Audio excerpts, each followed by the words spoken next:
ಮಧುಗಿರಿಯಲ್ಲಿರೋದು, ಸಿರಾಯಲ್ಲಿರೋದು, ಹಿರಿಯರಲ್ಲಿರೋದು ಯಾಕೆ ಬರ್ತಾರೆ? ಅವ್ರಂತ ಡಾಕ್ಟರ್ ಯಾರು ಓದಿಲ್ವೇ? ಅಂದ್ರಿ ಅವ್ರ ಕೆಲಸ ಮಾಡೋದಿಲ್ಲ. ಅವರೇ ಬೇಕು, ಗೌಡ ಬೇಕೆ. ಯಾಕೆ ಬರ್ತಾರೆ ಹೇಳು? ಫಸ್ಟ್ ಜೀವ ಉಳಿಸ್ತಾರೆ, ಹೆಣ್ಮಕ್ಳು ಜೀವ ಉಳಿಸ್ತಾರೆ.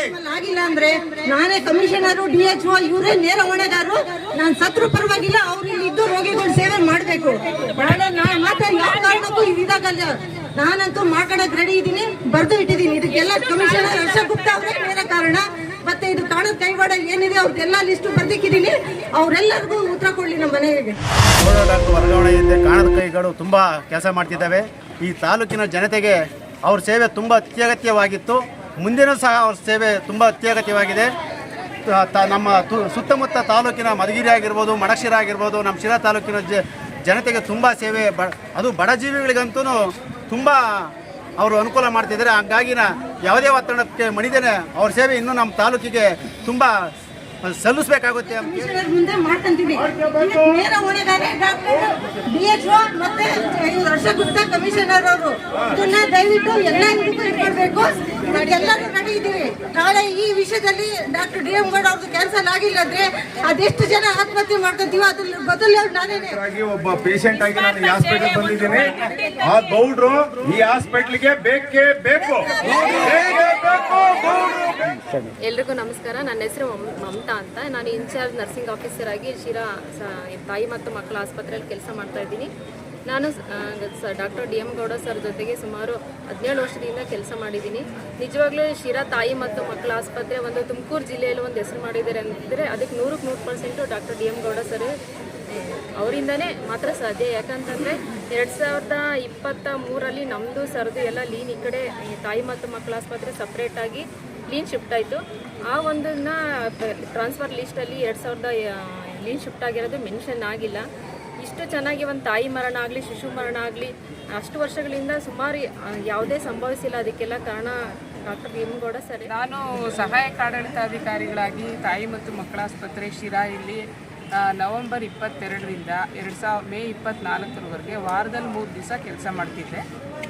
ಇದರಲ್ಲಿ ನಾನು ಅವರ ಆಡಳಿತ ದೃಷ್ಟಿಯಿಂದ ಅವ್ರನ್ನ ನೋಡಿದಾಗ ಪ್ರತಿಯೊಂದು ಖರೀದಿಯನ್ನಿರ್ಬೋದು, ಏನು ವ್ಯವಸ್ಥೆ ಹಾಸ್ಪಿಟ್ಲಿಗೆ ಬೇಕು ಅನಿಸುತ್ತೆ ಅದನ್ನೆಲ್ಲವನ್ನು ಕಾನೂನಿನ ಚೌಕಟ್ಟಿನಲ್ಲಿ ನಮಗೇನು ದಾಖಲೆಗಳಿಲ್ಲ, ಆದೇಶಗಳಿಲ್ಲ ಅಂದರೆ 16 ಕಡೆ ವಿಚಾರ ಮಾಡಿ ನಮ್ಮ ಫೈಲ್ಗೆ ದಾಖಲೆಗಳು ತರಿಸ್ಕೊಡೋರು.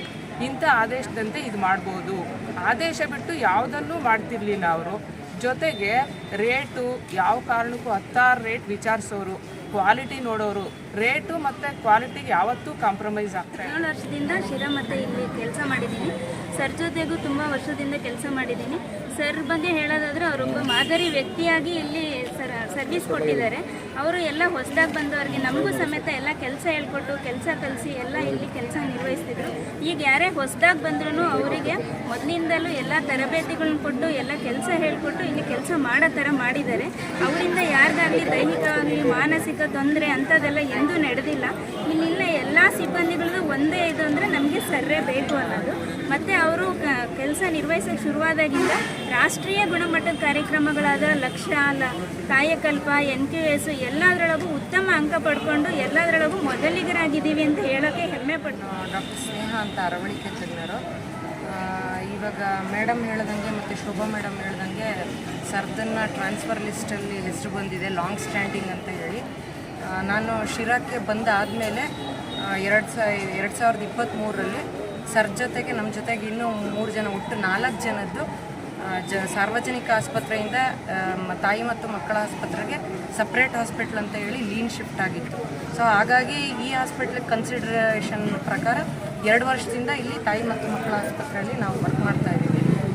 ರೇಣುಕಾ ಮೇಡಮ್ ಹೇಳ್ದಂಗೆ ಡೆಫಿನೆಟ್ಟಾಗಿ ಶಿರಾ ನಮ್ಮದ್ರಲ್ಲಿ ಎಷ್ಟು ಅಂದರೆ ಶಿರಾನ ಇಲ್ಲಿ ಇಷ್ಟು ವರ್ಕ್ಲೋಡ್ ಇದೆ ಅಂತ ಹೇಳ್ತಾರೆ. ಯಾಕೆಂದರೆ ಇಲ್ಲಿ ಸಿರುವ ಸರ್ವೀಸಸ್ನ ನೋಡಿಕೊಂಡು ಬೇರೆ ಎಲ್ಲ ಸುತ್ತಲೂ ಪೆರಿಫೆರಿ, ಇವನ್ ಆಂಧ್ರ, ಹಿರಿಯೂರು ಬಾರ್ಡ್ರು, ಹಿರಿಯೂರಲ್ಲಿರೋ ನಾವು ಎಷ್ಟೊಂದು ಜನ ಯಾಕಮ್ಮ ಅಲ್ಲಿ ಹೋಗಲಿಲ್ಲ ಅಂತ ಕೇಳಿ ಎಷ್ಟೊಂದು ಸಲ ಹೇಳಿದ್ದೀವಿ. ಚಿಕ್ಕನಾಯಕನಹಳ್ಳಿ ಸುತ್ತಲೂ ಎಲ್ಲ 5-6 ತಾಲೂಕುಗಳಿಂದ ಪೇಷಂಟ್ಸು, ಇವನ್ನು ನೈಟ್ ಟೈಮು ನಮಗೆ ಇಲ್ಲಿ LSCS ಮಾಡೋ ಸರ್ಜರಿ ಮಾಡೋ ಅವೈಲಬಿಲಿಟಿ ಇದೆ ಅಂತ ಅಂದ್ಕೊಂಡು ಇಲ್ಲಿಗೆ ಬರ್ತಾರೆ. ಯಾಕೆ ಅಂದರೆ ಸರ್ ನಮ್ಮನ್ನ ಹಂಗೆ ಮೋಟಿವೇಟ್ ಮಾಡಿದ್ದಾರೆ, ಇಲ್ಲ ನೀವು ಮಾಡಬೇಕು, ಇಲ್ಲ ಸರ್ ನಾವು ಒಬ್ಬರೇ ಇರೋದು ಇವತ್ತು ಮಾಡೋಕ್ಕಾಗಲ್ಲ ಅಂದರೆ ಆದಷ್ಟು ಆ ಕನ್ಸ್ಟ್ರೈಂಟಲ್ಲಿ ಎಷ್ಟು ಯಾರೋ ಪೂರ್ ಪೇಷಂಟ್ಸ್ಗೆ ಹೆಲ್ಪ್ ಆಗಲಿ ಅಂತ ನಮ್ಮನ್ನು ಮೋಟಿವೇಟ್ ಮಾಡಿ ವರ್ಕ್ ಮಾಡಿ ಅನ್ನೋಂಗೆ ರೀತಿಯೇ ಅವರು ಇಷ್ಟು ದಿವಸದಿಂದ ಅವರು ಮಾಡ್ತಾ ಇರೋದು.